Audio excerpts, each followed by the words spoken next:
A lot of people have made deal sourcing their day-to-day life, their career, and obviously they make a lot of money through that. So what is deal sourcing? What is deal packaging? That's what I want to discuss with you in this video. Hello everyone, if you're new here, my name is Abbas Pardhan. I'm a property investor and I'm an owner of an estate agency called 10x Rising. On this channel, I share with you the insight of what we go through on a day-to-day basis that may help you on your property journey. So if you enjoy the content, please smash the like button, subscribe and hit the notification bell so you do not miss the next videos. So in simple terms, deal sourcing is finding a very good deal. Perhaps it's a below market value deal. Perhaps it's below market by 25%, or it gives very high yields, 10% maybe cash on cash. Finding that kind of a deal and matching it to an investor that is looking for that kind of a deal. So you're the middle guy. The investor doesn't have time. He doesn't have energy to go out and look for deals, but he's cash rich. On the other hand, you're the person who is able to find these good deals that match the criteria of the investor. So all you're doing is finding this deal and passing it on. You're sourcing it to the investor at a small fee. Perhaps that is 1% or 2% of the purchase price. Now you have to understand that these investors have their own business perhaps that they're running.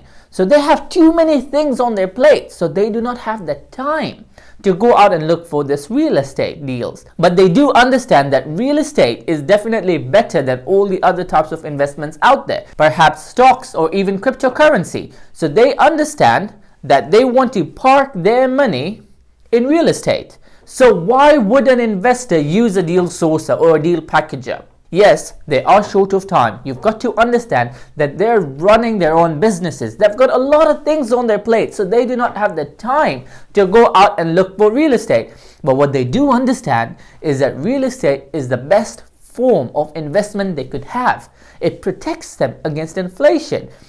Governments are out there printing so much money that drives up inflation. Because what essentially is happening, to give you a brief understanding of what inflation is like, think of yourself as having one large pizza. The pizza has 4 slices and 2 people to eat that pizza. I'll go again. 4 slices of pizza, but 2 people to eat that. So each person could have 2 slices of pizza and that fills their tummy. Okay? Now, let's think of it in a different way. You've got the same slice of pizza, but now you've got 8 different slices. Does that make sense? Same pizza, but 8 different slices. So now, for the 2 people, they're going to have to eat more slices of that pizza to fill their tummies. So the value of each slice is decreasing because it's not filling up that tummy as much as it could before each slice. So that's exactly how inflation is working today.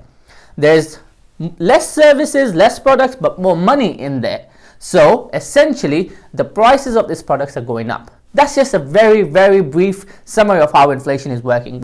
But property investing will look after these investors against this problem. They're going to be enjoying the yields and they will be having the capital appreciation on their property as well. It is very important for the deal packager to be trustworthy and reliable. So it's not just something that the first thing you find, you think you'll pass it on to the real estate investor and they will buy it off you. You need to understand that they are smart people. They understand how the game works. They know what is good real estate. So you have to be smarter. You need to know exactly what is a good deal, what's a bad deal. You need to understand how return on investments work. Where will property appreciate in value, where perhaps they might not. You need to understand which street is good, which one is not good, what the tenant demand will be like, what type of people will be renting from you, because you want to find the best deals for your investors. Because remember, you are representing the buyer. Unlike an estate agent, you're not representing the seller because you will be paid by the buyer. So you want to find the best types of deals. And really, if you're going to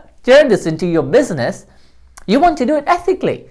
You don't want to be trying to trap someone into buying a bad deal because you're not going to get repeat business from there anyway. So you want to find good real estate deals, good location, that there'll be good tenant demand. You want to have all your spreadsheets prepared, that you're going to have good ROIs on there, that you want to package all of this and pass it on to an investor for a fee.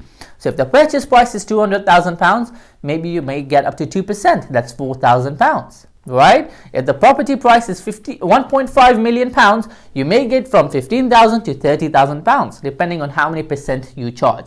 If you're charging 1% of 1.5 million, that's 15,000.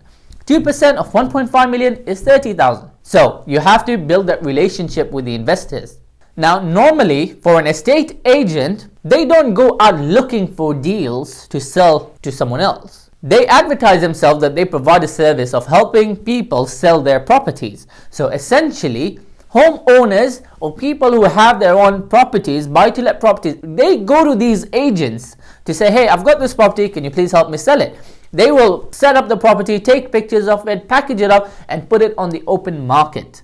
Rightmove, Zoopla, all the other platforms there are out there, and then they will get inquiries, and they will try to help they will try to sell the property for the homeowner, and they will charge a fee to the seller. So if the property price is perhaps to £50,000, they may charge about 1 to 1.5% plus a VAT in some occasions. So 1% of 200,000, that's £2,000 that they will charge.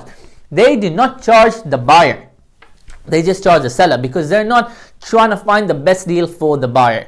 They're just trying to find a good price for the seller. So they are representing the seller, not the buyer. However, in your case, if you're interested in being a deal packager, you are representing the buyer. So let's just say you've managed to go through your contact list and gather a few people's names that you know are cash rich and want to buy properties. So you've made your investors database that you know, hey, I may be able to provide good value to them by finding them good real estate. So that's one. So now you'll approach them and you'll say, hey, what kind of properties are you looking for? Are you looking for rundown properties that you can just refurbish and then flip it on, or refinance, pull your money out and then go on the same cycle again and buy the second, third, fourth, fifth property that way? Or are you so busy in your day-to-day life that you don't have the time to flip properties, or to have a property, or to have a project manager manage the renovation for you? Then you perhaps might be looking for income generating assets. The tenant's already in the property and you just buy the property and you enjoy the rent. What kind of deal are you looking for? Where are you looking for these properties? Will you be managing it yourself, or do you need a property agent to manage it for you? You want to gather all the data that you can to understand what are they looking for. Okay, now that you know, perhaps they're looking for just income generating assets with a property manager to manage their property for them. So you want to do all the work for them because you want to give them value for the money they pay you. Now, let's just say investor A, his budget is £200,000. He wants income generating properties, perhaps in Liverpool. He doesn't want to manage it himself. He wants a property manager. Can you help him? So you're going to try and now find these kind of properties. Now, you cannot source him a property that's already on Rightmove and Zoopla. That's already on the market. Why does he need to pay you? He can just go online himself. Like, come on. Okay? So you want to find these properties before they hit the market. So how will you do that? First and most crucial, you need to be well connected. Everyone needs to know that you're the guy that's going to help them sell their properties quickly.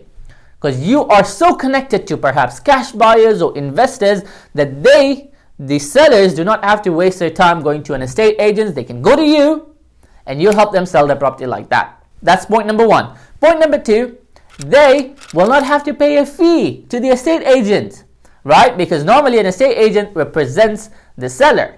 So they will charge a fee. In your case, then they're going to save that 1 or 2% fee that they could have been paying the estate agent, because you are not getting paid by them. You're getting paid by the buyer. So you need to be well connected. Everyone needs to know that you are the guy that will help them sell their real estate. So you need to be connected to also estate agents, because estate agents will have properties that perhaps they may not want to put on the market because it takes time to go take pictures, tidy it up, put in a description, and then attend to all the viewings, attend to maybe 30 interested parties, out of which maybe one will try to buy it, and then the whole process of getting a mortgage in place, it takes time. But they know you are connected to cash buyers. So before the property is even typed and put it on the market, they will contact you and say, hello, I've got a property that I think may fit one of your investors. Would you be interested? Because they want a quick sale as well. You need to be connected to estate agents as well, because they will get you those deals, because they don't want to waste their time by entertaining so many parties. They know you are serious and you'll get that property bought up very quickly. They're getting paid anyway by the seller, and you're getting paid as well from the buyer. It's a win-win. The other way you can get connected and know more homeowners who are looking to sell their properties is knowing local solicitors. A lot of times when the lenders take back where properties are repossessed, these solicitors will then be passing on the properties to perhaps estate agents. So solicitors will guide you and say, hey boss, this estate agency have just gotten a very good deal which is below market value, it's been repossessed, I think may be of interest to you. So that's one way. Perhaps someone has passed away in one of the families and the other person who's inherited it doesn't want the property. Hey, that's another way you can get a very good deal, because the person doesn't want the property. So he will accept a below market value, he will accept a price which is below market value to just get it sold off quickly.